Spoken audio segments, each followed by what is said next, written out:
Dictation शुरू होगी 3 second बाद। उपाध्यक्ष महोदय, मैं इस बिल का समर्थन करता हूँ। मुझे खुशी है कि कृषि मंत्री एक क्रांतिकारी बिल लाए हैं, लेकिन दुख है कि जैसा बिल लाया जाना चाहिए था वह अभी तक नहीं आया है।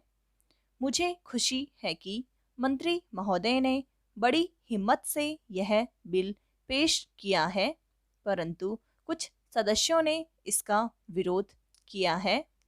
उन्होंने इस बात की ओर ध्यान नहीं दिया कि जब तक वनों को हम बचाकर नहीं रखेंगे और जमीन पर कब्जा करने की लोगों की जो भूख है उसको नहीं रोकेंगे, तब तक हम वनों को नहीं बढ़ा सकेंगे। देश की जो दूसरी सबसे बड़ी समस्या है वह है बेरोजगारी। उसे यही एक विभाग है जो सबसे ज़्यादा दूर करता है। आदिवासी लोगों को, गरीब और पिछड़े लोगों को वनों से ही रोजगार मिलता है। काफ़ी ऐसे लोग हैं जो 6 महीने वनों से ही फल फूल द्वारा भोजन करते हैं। मैं इस विषय में मंत्री महोदय का ध्यान आकर्षित करना चाहूँगा। मेरा क्षेत्र अंडमान निकोबार है, जो बहुत हरा भरा है। वहाँ काफ़ी जंगल हैं, लेकिन उनको काटा जा रहा है। अगर इसको सही ढंग से रोकेंगे नहीं तो एक दिन ऐसा आएगा जब वर्षा भी वहाँ नहीं होगी। मैंने प्रधानमंत्री जी को इस विषय में जुलाई मास में एक पत्र लिखा था।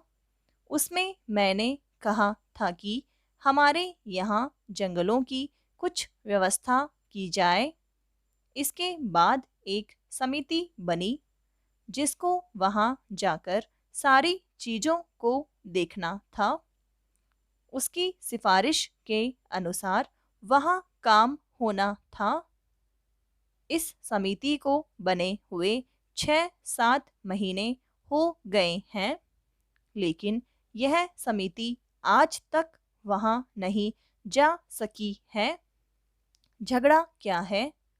झगड़ा यह है कि कनिष्ठ अधिकारी को इस समिति का अध्यक्ष बना दिया गया है। जो वरिष्ठ अधिकारी हैं वे कहते हैं कि हम इसके नीचे कैसे काम करेंगे, उनके साथ कैसे जाएंगे।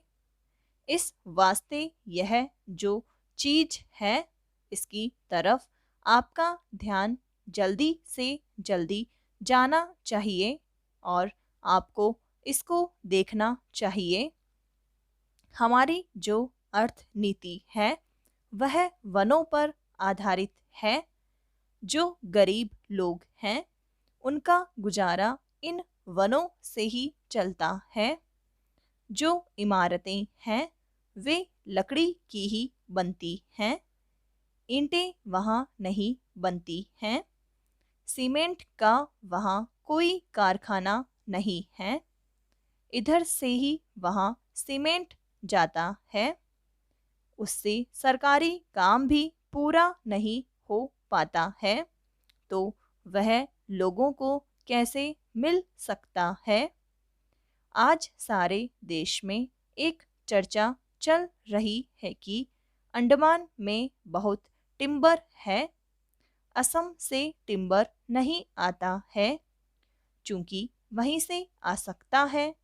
इस वास्ते वहाँ पर भी इसका भाव बहुत ऊंचा हो गया है और वह असम से टिम्बर न आने की वजह से हुआ है। लकड़ी के दाम आज इतने अधिक बढ़ चुके हैं कि बेचारे गरीब लोगों को तो अपने घर बनाने में भी बहुत बड़ी कठिनाई का सामना करना पड़ रहा है। सभापति महोदय, मैं सदन का ज़्यादा समय नहीं लूँगा। मैं केवल एक दो बातों की ओर वित्त मंत्री और सरकार का ध्यान खींचना चाहता हूँ। आज बिजली के मामले में राजस्थान की हालत बहुत नाजुक है।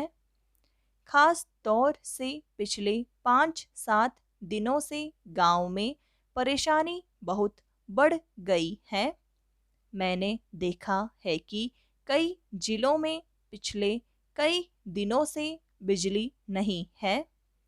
नतीजा यह हुआ है कि जो फसल बोई गई है उसको पानी नहीं मिल पाया है।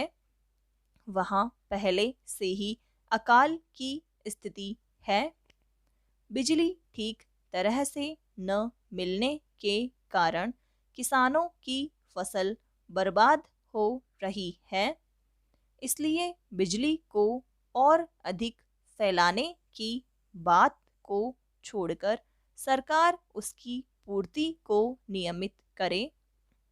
उधर से जो माननीय सदस्य बोलते हैं वे बातें करीब करीब वही करते हैं जो हम कर रहे हैं। दोनों में कोई फर्क नहीं है।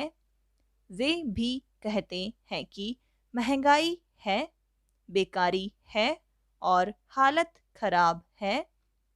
सरकार की तरफ से भी हर एक वक्तव्य को इसी वाक्य से शुरू किया जाता है कि उसे विरासत में खराब हालत मिली है जिसे सुधारने में समय लगेगा।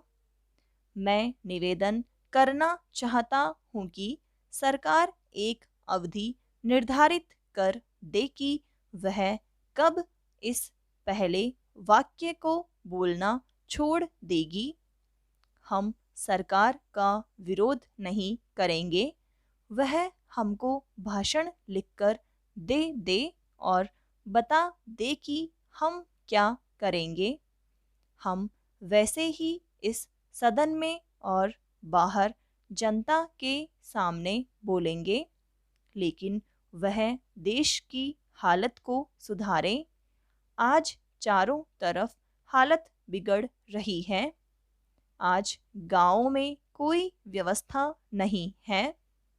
सरकार हम लोगों को कब तक दोष देती रहेगी?